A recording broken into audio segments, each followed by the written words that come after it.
Shabbat Shalom, everyone. Chanukah Sameach. Happy Chanukah. So nice to be with you again. So nice to be with you. Rabbi Schoenberg here from the Jewish Center. And I wanted to talk a little bit about Chanukah today with you. There is a debate between Beit Shammai and Beit Hillel about how to light the Chanukah candles. So do you start with one candle and go up? Or do you start with 8 candles and do you go down? Beit Hillel taught you start with one candle and you go up because you go up in holiness. Shammai said you start with 8 and you go down, kind of like a countdown. And he was learning from the laws of Sukkot, because in Sukkot, in terms of sacrificing bulls, you started with more bulls in the beginning of Sukkot, and on each day of Sukkot, as you went further on, you sacrificed fewer and fewer bulls. So they both had precedent. They both had some solid thinking. But when we have a dispute between Hillel and Shammai, between the school of Hillel and the school of Shammai, the Talmud teaches us that all of those machlokot, all of those disagreements, go according to Hillel. So our halacha today is we go up in holiness. We start with one candle, and then each next successive night of Chanukah, we go up. But what is truly astounding to me is that Shammai's thinking is preserved in the Mishnah. It's preserved in the Talmud. So remember, in those days, many things were oral, most things were oral. Writing something down was hard. Had to find the parchment, it took time, you needed a scribe. It would have been much easier, it would have been convenient not to record the minority view, because the law is according to Hillel.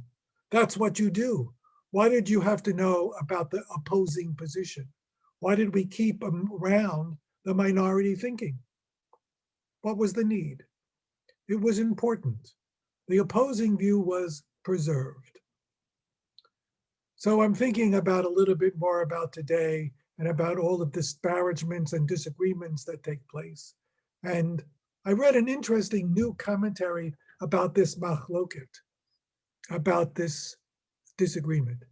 So it said that Hillel's thinking was to start with the intimate and then build to community.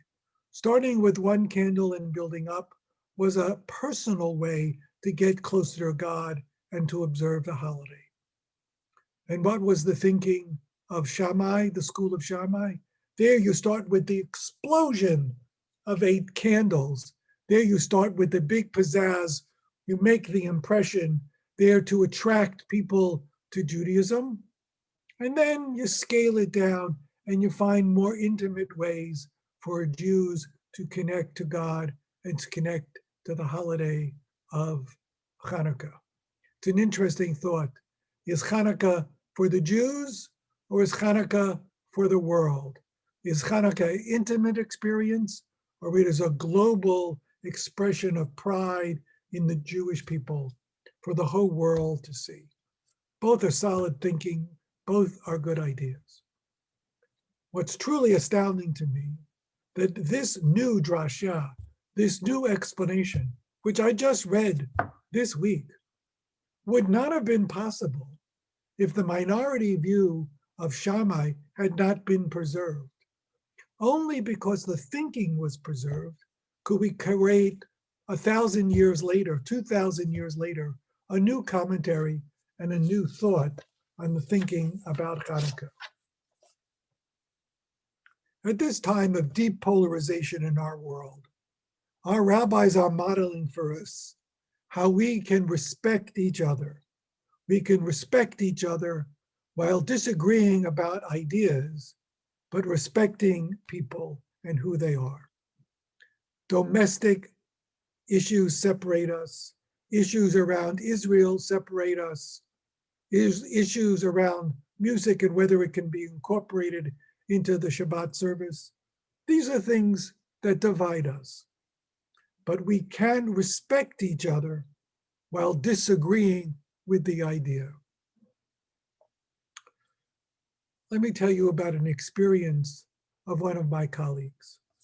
A few years ago, she had the as a rabbi, as a colleague, someone came to see her, and listening to the person's problems, the rabbi said, "Do you want a sympathetic ear, or do you want me to share with you some advice, some truth?" The person said, "Tell me the truth. I want to hear." So the rabbi began to explain her point of view about what her parishioner, her congregant, had said to her. The rabbi could see that the more she told her point of view, the angrier the congregant became. And abruptly, he got up and left. Some time passed, just about a year, and the congregant came back to see the rabbi and said, "I'm back. A year ago when I was here, I didn't like what you had to say. I couldn't hear it, even though it was the truth.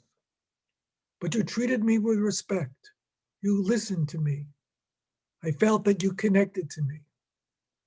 I didn't like what you had to say, but a year has passed.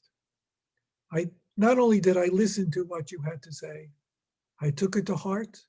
I acted on your advice, and it was the right advice, and it was helpful to me. I was able to hear it a year later because you had treated me with respect." I wish everyone at this time a happy Hanukkah, Simchat Hanukkah. This is a time that we think about joy. And one of the other things to think about is we can disagree with each other, but we can still treat each other with respect. Shabbat Shalom. Happy Hanukkah.